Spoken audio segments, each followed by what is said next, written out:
La historia de hoy en Te leo un libro X, El huésped de Drácula de Bram Stoker. Cuando emprendimos nuestro viaje, el sol brillaba con fuerza en Múnich y el aire estaba lleno de la alegría del comienzo del verano.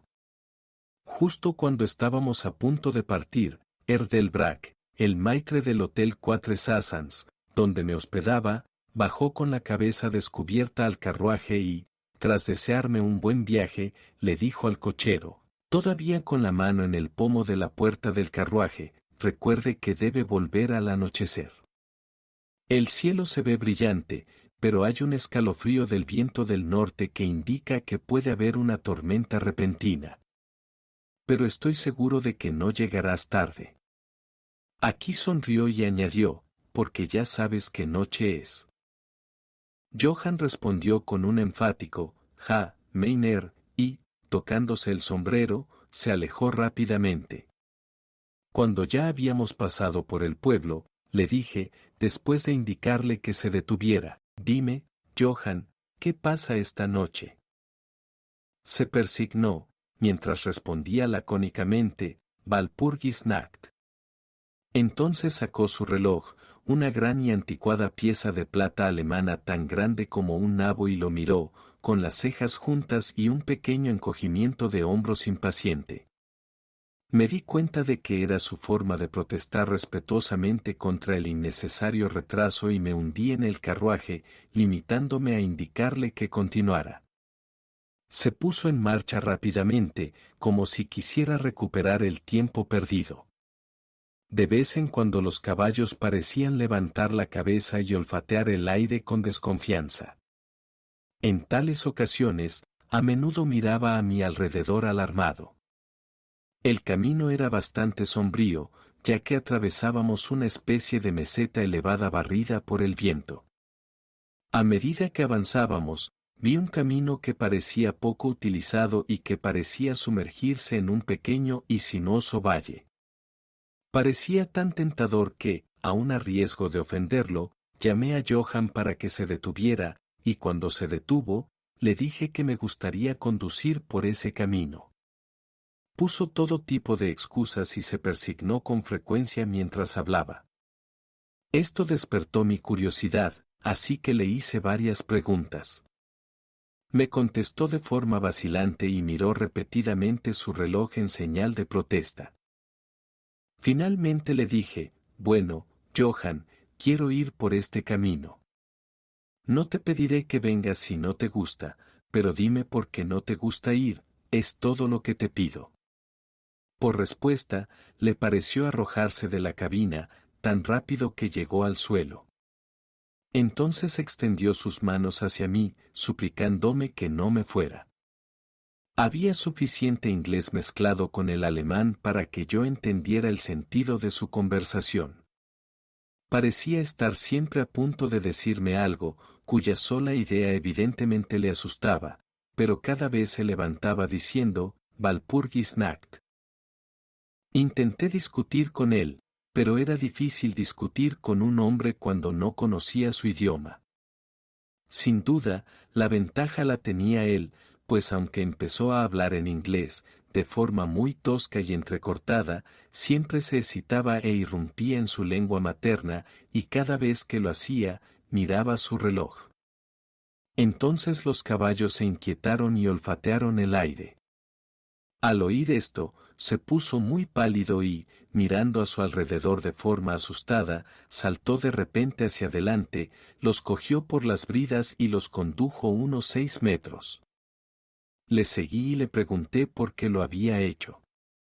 Como respuesta, se persignó, señaló el lugar que habíamos dejado y dirigió su carruaje en dirección al otro camino, indicando una cruz, y dijo, primero en alemán y luego en inglés, enterrado, lo que se mató.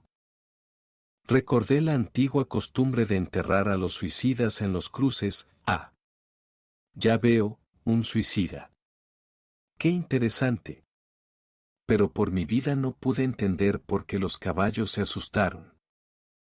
Mientras hablábamos, oímos una especie de sonido entre un aullido y un ladrido. Estaba lejos, pero los caballos se pusieron muy inquietos y Johann tardó mucho tiempo en calmarlos. Estaba pálido y dijo, «Parece que es un lobo, pero ahora no hay lobos aquí». «No», dije, interrogándolo. «No hace mucho tiempo que los lobos están tan cerca de la ciudad». «Mucho, mucho», respondió, «en primavera y verano, pero con la nieve los lobos no han estado aquí tanto tiempo». Mientras acariciaba a los caballos y trataba de tranquilizarlos, unas nubes oscuras surcaron rápidamente el cielo. La luz del sol desapareció, y un soplo de viento frío pareció pasar sobre nosotros. Sin embargo, fue solo un soplo, y más una advertencia que un hecho, pues el sol volvió a salir con fuerza. Johann miró bajo su mano levantada el horizonte y dijo, «La tormenta de nieve viene antes de tiempo». Luego volvió a mirar su reloj y, enseguida, sujetando las riendas con firmeza, pues los caballos seguían manoseando el suelo con inquietud y sacudiendo la cabeza, subió a su caja como si hubiera llegado la hora de proseguir nuestro viaje. Me sentí un poco obstinado y no subí de inmediato al carruaje. «Hábleme», le dije, «de este lugar al que conduce el camino», y señalé hacia abajo. De nuevo se persignó y murmuró una oración antes de responder, «Es impío». «¿Qué es impío?», pregunté. «El pueblo». «Entonces, ¿hay un pueblo?». «No, no. Nadie vive allí desde hace cientos de años». Me picó la curiosidad, pero dijiste que había una aldea. Lo hubo. ¿Dónde está ahora? A continuación, se deshizo en una larga historia en alemán e inglés, tan mezclada que no pude entender exactamente lo que decía. A grandes rasgos, deduje que hace mucho tiempo, cientos de años, los hombres habían muerto allí y habían sido enterrados en sus tumbas, pero se oían sonidos bajo la arcilla, y cuando se abrían las tumbas, se encontraban hombres y mujeres sonrosados por la vida y con la boca roja por la sangre. Y así, apurados por salvar sus vidas, sí, y sus almas. Y aquí se persignó, los que quedaban huyeron a otros lugares, donde los vivos vivían y los muertos no eran nada.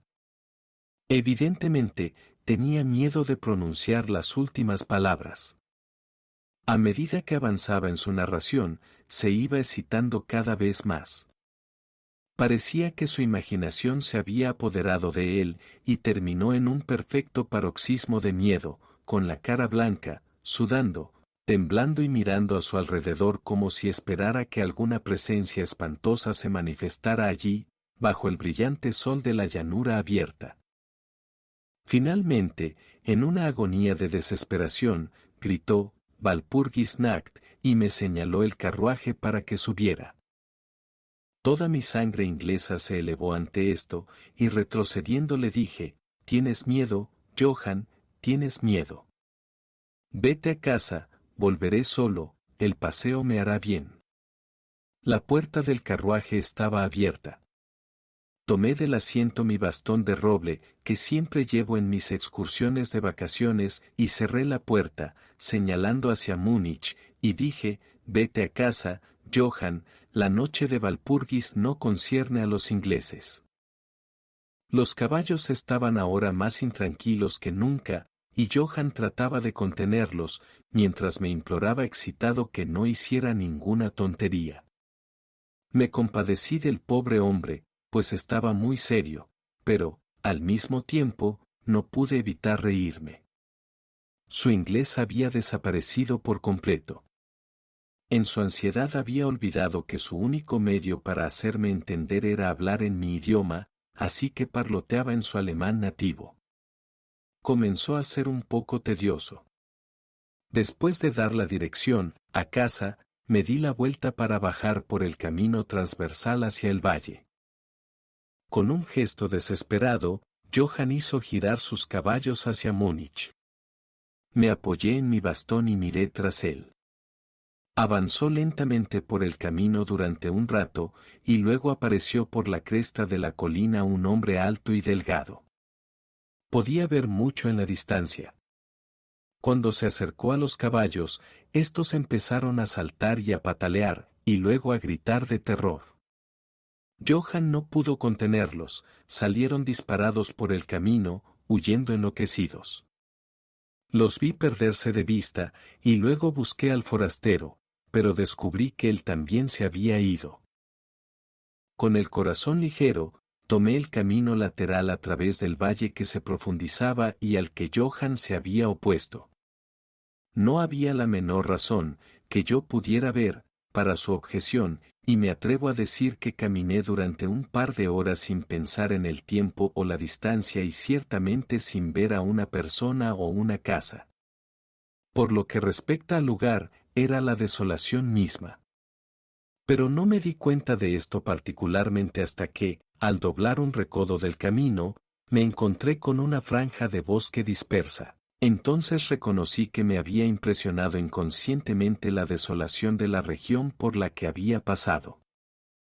Me senté a descansar y me puse a mirar a mi alrededor. Me di cuenta de que hacía mucho más frío que al comienzo de mi caminata, una especie de suspiro parecía estar a mi alrededor con, de vez en cuando, una especie de rugido apagado en lo alto. Mirando hacia arriba, me di cuenta de que grandes y espesas nubes cruzaban rápidamente el cielo de norte a sur a gran altura. Había señales de que se avecinaba una tormenta en algún estrato elevado del aire.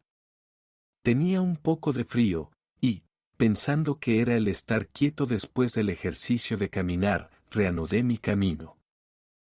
El terreno que atravesé era ahora mucho más pintoresco. No había objetos llamativos que el ojo pudiera destacar, pero en todo había un encanto de belleza. No presté atención al tiempo, y solo cuando el crepúsculo se hizo más profundo, comencé a pensar en cómo encontrar el camino a casa. El aire era frío, y la deriva de las nubes en lo alto era más marcada. Las nubes estaban acompañadas por una especie de sonido lejano y apresurado, a través del cual parecía llegar a intervalos ese misterioso grito que el conductor había dicho que provenía de un lobo. Durante un rato dudé.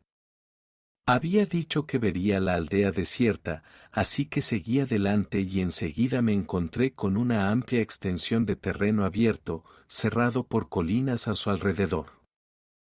Sus laderas estaban cubiertas de árboles que se extendían hasta la llanura, salpicando en grupos las laderas más suaves y las hondonadas que aparecían aquí y allá. Seguí con la vista el serpenteo del camino y vi que se curvaba cerca de uno de los más densos de estos macizos y se perdía tras él. Mientras miraba se produjo un escalofrío en el aire, y la nieve comenzó a caer. Pensé en los kilómetros y kilómetros de país desolado que había pasado, y entonces me apresuré a buscar el refugio del bosque de enfrente. El cielo se oscurecía cada vez más, y la nieve caía cada vez más rápido, hasta que la tierra ante mí y a mi alrededor era una reluciente alfombra blanca cuyo borde más lejano se perdía en una brumosa vaguedad. El camino no era aquí más que tosco, y cuando se encontraba en la llanura sus límites no estaban tan marcados como cuando pasaba a través de los cortes, y en poco tiempo me di cuenta de que debía de haberme desviado de él, pues echaba de menos bajo mis pies la dura superficie, y mis pies se hundían más en la hierba y el musgo. Entonces el viento se hizo más fuerte y sopló cada vez con más fuerza, hasta que tuve ganas de correr ante él. El aire se volvió gélido y, a pesar del ejercicio, empecé a sufrir. La nieve caía tan densamente y se arremolinaba a mi alrededor en remolinos tan rápidos que apenas podía mantener los ojos abiertos. De vez en cuando, los cielos se desgarraban por los intensos relámpagos, y en los destellos podía ver delante de mí una gran masa de árboles, principalmente tejos y cipreses, todos fuertemente cubiertos de nieve. Pronto me encontré al abrigo de los árboles, y allí, en un silencio comparativo, pude oír el ruido del viento en lo alto. Enseguida, la negrura de la tormenta se fundió con la oscuridad de la noche. La tormenta parecía estar desapareciendo, y ahora solo llegaba en ráfagas o ráfagas feroces. En esos momentos, el extraño sonido del lobo parecía tener el eco de muchos sonidos similares a mi alrededor. De vez en cuando, a través de la negra masa de nubes a la deriva, llegaba un rayo de luz de luna que iluminaba la extensión y me mostraba que estaba al borde de una densa masa de cipreses y tejos. Como la nieve había dejado de caer, salí del refugio y comencé a investigar más de cerca. Me pareció que, entre tantos cimientos viejos como había pasado, podría haber todavía una casa en pie en la que, aunque en ruinas, podría encontrar algún tipo de refugio por un tiempo. Al bordear el bosquecillo, me di cuenta de que lo rodeaba un muro bajo, y al seguirlo encontré una abertura. Allí los cipreses formaban un callejón que conducía a una masa cuadrada de algún tipo de edificio. Sin embargo, en el momento en que lo vi, las nubes que se desplazaban ocultaron la luna, y pasé por el camino en la oscuridad. El viento debía de ser cada vez más frío, pues sentí que temblaba mientras caminaba, pero había esperanza de cobijo, y avancé a tientas y a ciegas. Me detuve, pues hubo una repentina quietud. La tormenta había pasado, y, quizás en simpatía con el silencio de la naturaleza, mi corazón pareció dejar de latir. Pero esto fue solo momentáneo, porque de repente la luz de la luna se abrió paso entre las nubes, mostrándome que estaba en un cementerio y que el objeto cuadrado que tenía ante mí era una gran tumba de mármol, tan blanca como la nieve que había sobre ella y a su alrededor. Con la luz de la luna llegó un feroz suspiro de la tormenta que pareció reanudar su curso con un largo y grave aullido, como el de muchos perros o lobos. Me sentí sobrecogido y conmocionado, y sentí que el frío crecía perceptiblemente sobre mí hasta que parecía agarrarme por el corazón. Entonces, mientras el torrente de luz de la luna seguía cayendo sobre la tumba de mármol, la tormenta dio nuevas muestras de renovarse, como si volviera sobre sus pasos. Impulsado por una especie de fascinación, me acerqué al sepulcro para ver qué era y por qué una cosa así se encontraba sola en un lugar así. Lo rodeé y leí, sobre la puerta dórica, en alemán, Condesa Dolingen de Graz, en Estiria. Buscó y encontró la muerte, en la parte superior de la tumba, aparentemente clavada en el mármol macizo, pues la estructura estaba compuesta por unos vastos bloques de piedra, había una gran pica o estaca de hierro. Al ir a la parte posterior vi, grabado en grandes letras rusas, los muertos viajan rápido. Había algo tan extraño e inquietante en todo aquello que me dio un vuelco y me hizo sentirme bastante desmayado. Comencé a desear, por primera vez, haber seguido el consejo de Johann. En ese momento me asaltó un pensamiento, que llegó en circunstancias casi misteriosas y con una terrible conmoción. Era la noche de Walpurgis.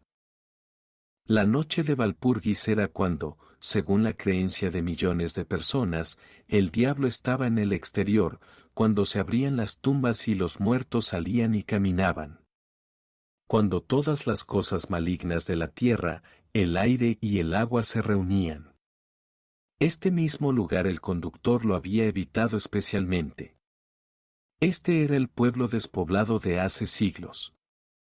Este era el lugar del suicidio, y este era el lugar en el que me encontraba solo, sin tripulación, temblando de frío en un manto de nieve y con una tormenta salvaje que se cernía de nuevo sobre mí. Me hizo falta toda mi filosofía, toda la religión que me habían enseñado, todo mi valor, para no derrumbarme en un paroxismo de miedo. Y ahora un perfecto tornado estalló sobre mí. El suelo temblaba como si miles de caballos tronaran sobre él, y esta vez la tormenta llevaba en sus alas heladas, no nieve, sino grandes piedras de granizo que caían con tal violencia que podrían haber salido de las correas de los honderos baleares. Piedras de granizo que derribaban hojas y ramas y hacían que el refugio de los cipreses no sirviera más que si sus tallos fueran maíz en pie. Al principio me precipité hacia el árbol más cercano, pero pronto me apresuré a dejarlo y a buscar el único lugar que parecía ofrecer refugio, la profunda puerta dórica de la tumba de mármol. Allí, acurrucado contra la maciza puerta de bronce, obtuve cierta protección contra los golpes del granizo, ya que ahora solo se estrellaban contra mí al rebotar en el suelo y en el lateral del mármol. Cuando me apoyé en la puerta, ésta se movió ligeramente y se abrió hacia adentro. El cobijo de una tumba era bienvenido en aquella despiadada tempestad y estaba a punto de entrar en ella cuando llegó un relámpago bifurcado que iluminó toda la extensión de los cielos. En el instante, como soy un hombre vivo, vi, mientras mis ojos se volvían hacia la oscuridad de la tumba, a una hermosa mujer de mejillas redondeadas y labios rojos, aparentemente dormida en un féretro. Cuando el trueno estalló en lo alto, fui agarrado como por la mano de un gigante y arrojado a la tormenta.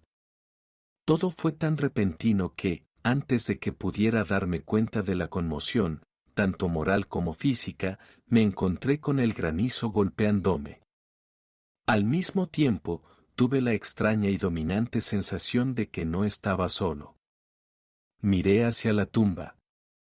En ese momento se produjo otro relámpago cegador que pareció golpear la estaca de hierro que coronaba la tumba y atravesar la tierra, dinamitando y desmoronando el mármol, como en un estallido de llamas. La mujer muerta se levantó por un momento de agonía mientras era bañada por las llamas, y su amargo grito de dolor se ahogó en el estruendo. Lo último que oí fue esta mezcla de sonidos espantosos, mientras me agarraba de nuevo el gigante y me arrastraba, mientras el granizo me golpeaba y el aire alrededor parecía reverberar con el aullido de los lobos. Lo último que recordé fue una masa blanca y vaga que se movía, como si todas las tumbas que me rodeaban hubieran enviado los fantasmas de sus muertos cubiertos de sábanas, y que se acercaban a mí a través de la nubosidad blanca del granizo. Poco a poco, me vino una especie de vago comienzo de conciencia, y luego una sensación de cansancio que era terrible. Durante un tiempo no recordé nada, pero poco a poco recuperé los sentidos. Mis pies parecían estar atormentados por el dolor, pero no podía moverlos. Parecía que estaban entumecidos. Tenía una sensación de hielo en la nuca y en toda la columna vertebral, y mis oídos, al igual que mis pies, estaban muertos y atormentados, pero en mi pecho había una sensación de calor que, en comparación, era deliciosa. Era como una pesadilla física, si se puede usar tal expresión, pues un peso sobre mi pecho me dificultaba la respiración. Este periodo de semiletargo pareció durar mucho tiempo, y cuando se desvaneció debí dormirme o desmayarme. Luego vino una especie de repugnancia, como la primera etapa del mareo, y un deseo salvaje de liberarme de algo, no sabía qué. Me envolvió una gran quietud, como si todo el mundo estuviera dormido o muerto, solo interrumpida por el jadeo bajo de algún animal cercano a mí. Sentí un cálido escozor en la garganta, y luego tomé conciencia de la terrible verdad que me heló hasta el corazón y me hizo subir la sangre por el cerebro. Un gran animal estaba tendido sobre mí y ahora me lamía la garganta. Temí moverme, pues un instinto de prudencia me obligaba a permanecer inmóvil, pero el animal pareció darse cuenta de que había algún cambio en mí, pues levantó la cabeza. A través de mis pestañas vi por encima de mí los dos grandes ojos llameantes de un lobo gigantesco. Sus dientes blancos y afilados brillaban en la boca roja y abierta, y pude sentir su aliento caliente, feroz y acre sobre mí. Durante otro rato no recordé nada más. Luego fui consciente de un gruñido bajo, seguido de un aullido, que se renovó una y otra vez. Luego, aparentemente muy lejos, oí un hola. Hola, como si muchas voces llamaran al unísono. Levanté la cabeza con cautela y miré en la dirección del sonido, pero el cementerio me impedía ver. El lobo seguía aullando de una manera extraña, y un resplandor rojo comenzó a moverse alrededor del bosque de cipreses, como si siguiera el sonido. A medida que las voces se acercaban, el lobo aullaba más rápido y más fuerte. Temía hacer algún sonido o movimiento. El resplandor rojo se acercó a la capa blanca que se extendía en la oscuridad a mi alrededor. Entonces, de repente, desde más allá de los árboles, llegó al trote una tropa de jinetes con antorchas. El lobo se levantó de mi pecho y se dirigió al cementerio. Vi a uno de los jinetes, soldados por sus gorras y sus largas capas militares, levantar su carabina y apuntar. Un compañero le golpeó en el brazo y oí cómo la bala pasaba silbando por encima de mi cabeza. Evidentemente había tomado mi cuerpo por el del lobo. Otro avistó al animal mientras se alejaba, y le siguió un disparo. Entonces, al galope, la tropa avanzó, algunos hacia mí, otros siguiendo al lobo mientras desaparecía entre los cipreses cubiertos de nieve. A medida que se acercaban, intenté moverme, pero no pude hacerlo, aunque podía ver y oír todo lo que ocurría a mi alrededor. 2 o 3 de los soldados saltaron de sus caballos y se arrodillaron a mi lado. Uno de ellos me levantó la cabeza y puso su mano sobre mi corazón. «Buenas noticias, camaradas», gritó. Su corazón aún late. Entonces me echaron un poco de brandy por la garganta, eso me dio vigor, y pude abrir los ojos completamente y mirar a mi alrededor.